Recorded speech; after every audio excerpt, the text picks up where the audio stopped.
tikram atgailavime, kad tai ne šiaip savo paviršutiniškai tu nuėjai, kunigų išpažinėjai ir viskas, tu galėjai vėl nusidėti. Po tos atgailos, kokios Jėzus nori, tu jau niekada nepakartosi tos pačios nuodėmės. Tu gali suklysti ant kito dalyko, bet tos pačios tu nepadarysi, nes tu jau žinai, kad to daryti negalima. Ir čia yra žmogaus įsigryninimas turbūt, būtent žmogus tobulėja. Ir jis eina į išmintį, į dorumą, į pažinumą, į taurumą, į brolišką meilę, kurių įsibaigia planai meilė. Svarbiausia vienybė. Vienybė, meilė, kad klestėtų svar. Geresnis supratimas dvasinių tų supratų. Bažnyčia turi pripažinti mistinius dalykus ištyrus ir eiti į naujoves, nes Dievo vaizda veikia ateičiai. Ne tik, kad buvo praeityje, bet ateityje ir dabartyje dar viskas vyksta. Dievas viską keičia ir per apreiškimus įvairius duoda irgi naujovių. Ir kada mes išgirstam Dievo balsą, kad Dievas nori, mes jau valią išpildom.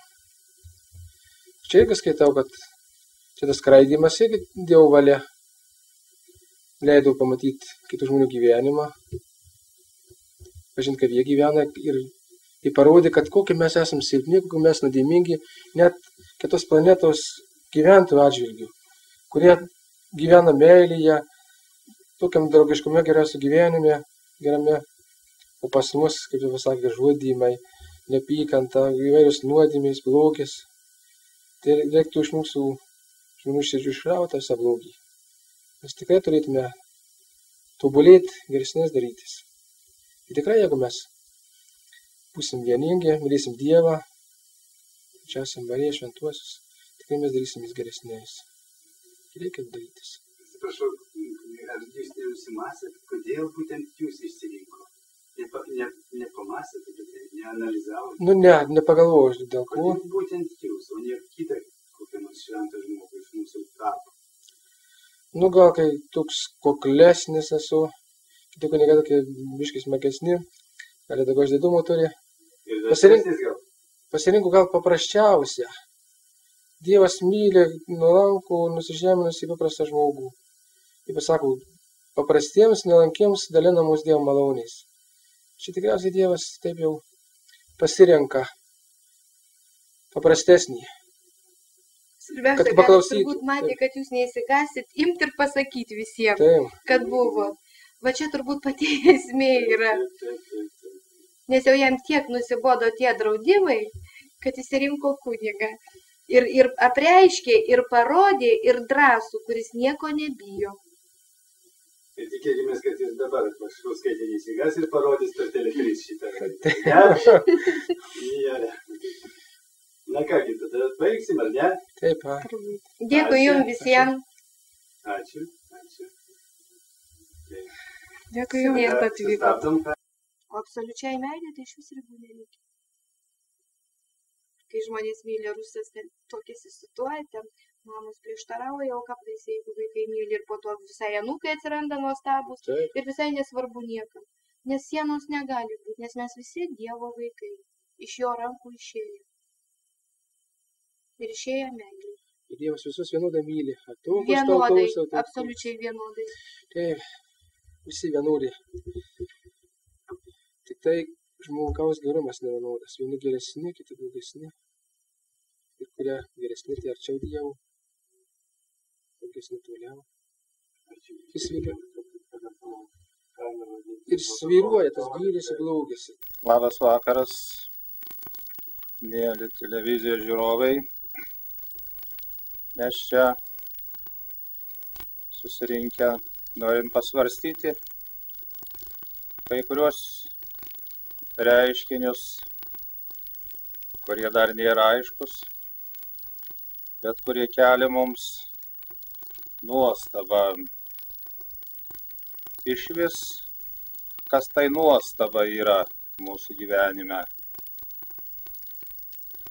Tai nelaukta mintis, nelauktas įvykis,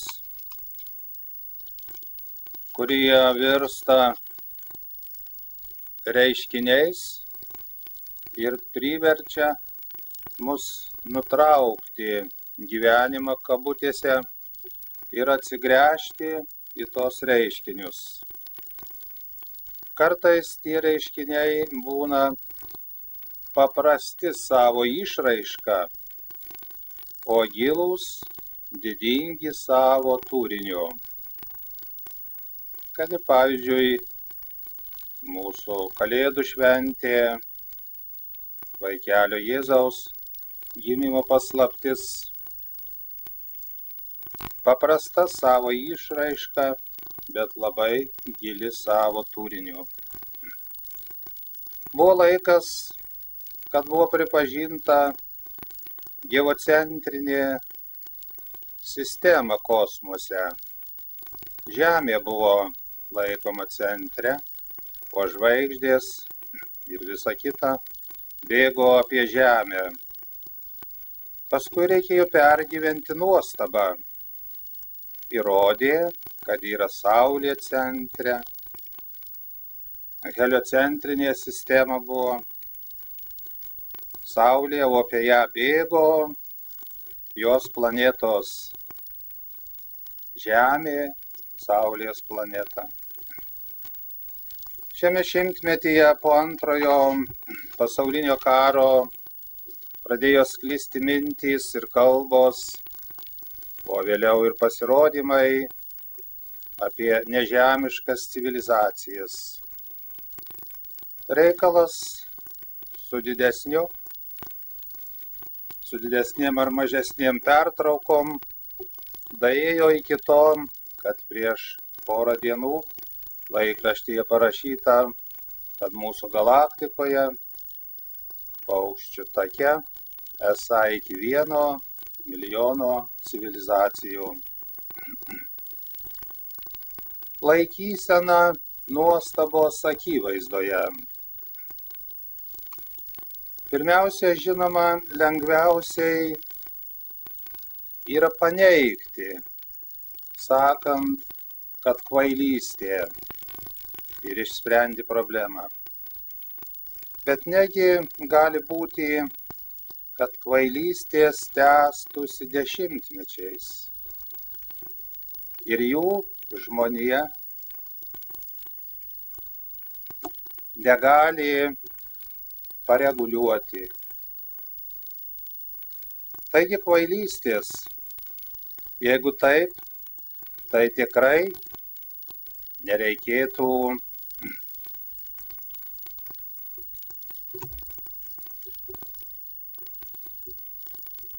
jomis prasidėti ir naudoti gyvenime. Bet jeigu ne kvailystės, tada nereikėtų drausti jose dalyvauti. Bet visomis galimomis jėgomis mėginti,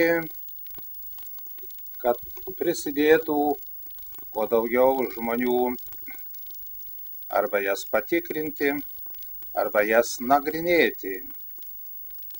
Tuomet greičiau viskas išaiškėja. Antras dalykas - laikysena nuostabos atveju. Reikėtų tyliai, ramiai mąstyti ir svarstyti. Gali būti, kad neužteks žmogaus amžiaus, bet bus pasiektas laimėjimas, paliekama kitoms kartoms tam tikras nuveiktas darbas. Dabar kai kas po truputį aiškėja. Pradžioje susidūrus su kitomis civilizacijomis rašydavo, kad Žemės gyventojai nieko negalėdavo papasakoti. Viską užmirždavo. O dabar yra žmonių, kurie jau skraido su ateiviais, pas juos pabuvojo ir laisvai pasakoja. Trečias dalykas laikysenos atžvilgiu pripažinti ar nepripažinti tuos reiškinius. Čia galima atsakyti, kad kiekvienas gali laikytis kaip nori. Ne kiekvienam prieinama pripažinti.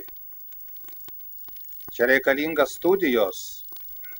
O kokios tos studijos? Kaip ir geografijos moksle, reikia tikėti mokytoju, kuris kalba apie Afrikos valstybę mokiniams, kurie nebuvo Afrikoje, ir pats mokytojas nebuvo Afrikoje. Arba išgyventi susitikimus. Kitų kelių mes nežinome, kaip elgtis nuostabos atveju. Tad, brangieji, po šitos įžangos būtų galima konkrečiau pakalbėti apie kunigo Bronislovo Klemenso Paltanavičiaus pabendravimą 1992 metais Liepos mėnesį su ateiviais iš kosmoso, kuomet jis buvo paimtas, laisvai apsisprendė pats pavažiuoti į kitą planetą ir ten apsilankęs sugrįžti atgal į savo namus. Tai buvo jų susitarimas. Ko mes dar šiandien tokių reiškinių daug neturime. Ir labai gražu ir įdomu, kad mūsų tautoje atsirado toks reiškinys, kurį reikėtų giliau ir plačiau panagrinėti. Ir tiems, kurie turi kontaktų su Bronislavu Paltanavičiumi, ir tiems, kurie iš toliau stebi, girdi arba spaudoj skaitys šitas mintis. Atvykome į Jurbarko televizijos stotį. Šie asmenys, kurie čia turim pokalbį, sąryšį su įvairiais nuostabiais reiškiniais. Ir kunigo Broniaus Paltanavičiaus reiškiniu. Pristatysime kiekvienas atskirai. Aš, Skirstymonės klebonas, kunigas Juozapas Vosylius. Gintautas Statkus, bendros Lietuvos ir Vokietijos įmonės generalinio direktoriaus pavaduotojas. Petras Pulkurnis, fizikas, filosofijos atstovas. Kaimelių klebonas Bronius Paltanavičius. Bronius Paltanavičius. Prašom, gal duoti klausimų. Norėčiau paklausti gerbiamą kleboną, pati, reiškia, šio neeilinio įvykio pradžia, ar jūs kokią turėjot nuojautą ir kaip šitas jums prasidėjo šitą kelionę? Nepasakyčiau, kad turėjau kokią nors nuojautą. Tik išgirdau vieną rytą, prieš 11 valandą, kažkoks garsas atvažiavo mašinėlį. Turėjau, kad kokia užsienietiška gal, bet toks lyg specifinis, kažkoks kitoks. Ir tada aš per langą pasižiūriu, jokios mašinėlės nematyti. Pakeliu galvą aukštyn ir matau virš medžių kabantį, skraidantį objektą lygštę. Galvoju, aš vis skaitydavau, tai dabar pamatysiu iš arčiau, pasiimu raktus, išeinu į lauką, prieinu arčiau tos lygštės ir iš ten man pasigirsta balsas, sako, gal nori paskraidyti. Galvoju, mielą norų, vis tik įdomu su tokio prietaisėliu paskraidyti. Ir tuomet vyriškis pasirodo ten tarpduryje, nuleidžia virvelinės kopėčias aš jumis įlipu. Tik įlipus toks koridoriukas, už to vėl duris, kad atsidaro, durys atsislenka į šoną, iš lėto, automatika, viskas geri įrengimai. Ir už tų durų nueinu, matau pultą visą valdymą. Maždaug metro pločio ir 2 metrų ilgio. Lempučių įvairiausių, mygtukų visokių. Pasižiūrėjau, kad ten man išvis neįmanoma suprast, kas ten per įrengimas. Ne, čia ne mano protai ir ne mano galim suprast. Žiūriu, ant tokių fotelių sėdė, tie to ufonautai, apsirengę kombinezonais juodais. Ir jie, tie foteliai sukinėjasi, bet jie prie grindų pritvirtyti tvirtai. Tas ir prie montuoti. Ir tuomet aš galvoju, kad vis tiek nesuprasiu tų įrengimų ir toliau reiktų eiti.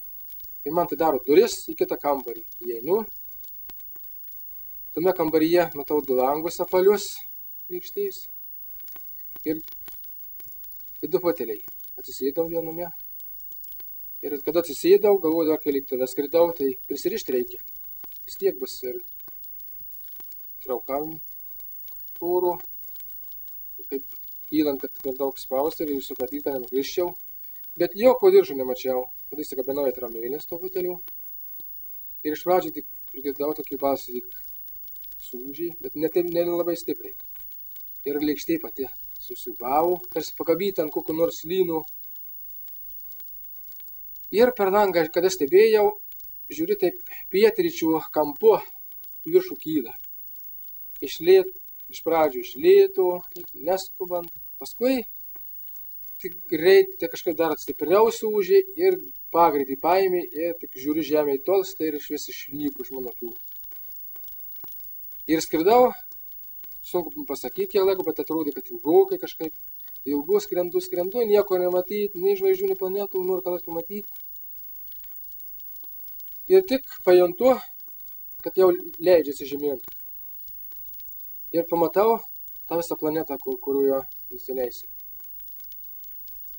Nusileidžiam, kada išlipam, matau, kad miestelis, namų daug pristatyta, gatvių, namai labai gražūs, įvairių menų išpuošti, langai įvairių formų, ir širdies, ir smuiko,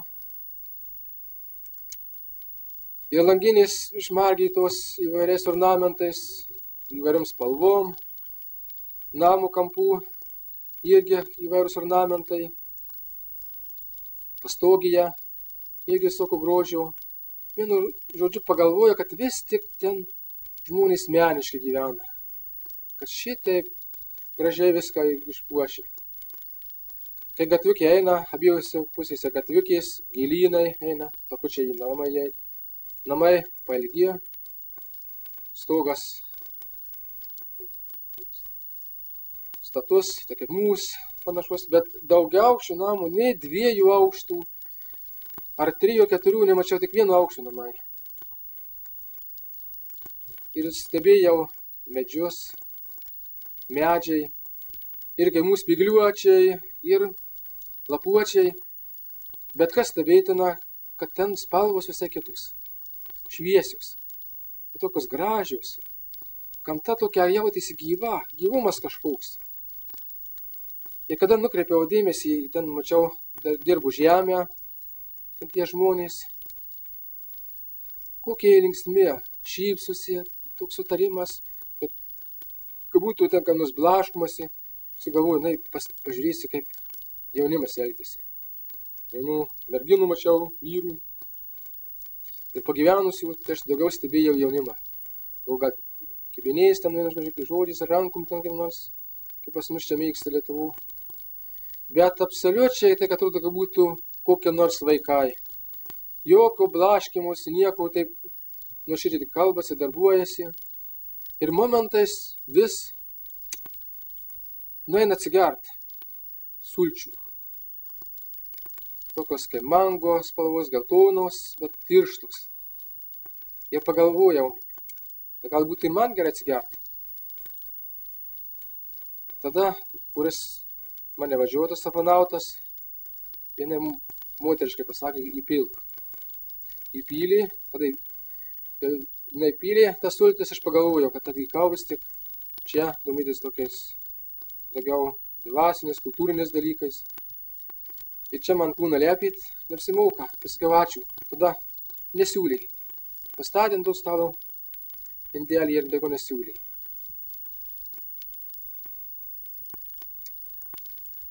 Ir taip, vaikštinėjau, žiūrėjau, kai vaikučiai žaidžia, bėgioja ir kiti ten atsitūpia, bet iš toliau kažkaip per gilynus, žalumynus, ten žiūrėjau, kaip jie ten kokie žaidimai, ką jie ten turi, kokie įrengimai. Ir mačiau, kad linksmi ir labai draugiškai žaidė. Ir tarp žmonių toks draugiškumas, toks artimumas, ir veidai ramus. Aš buvau prie to stalo, ten, kur sultis tas gėrį, maždaug 5 metrai nuotolio, tai labai gerai sužiūrėjau veidus. Tokio ramaus būdo, laikysenos.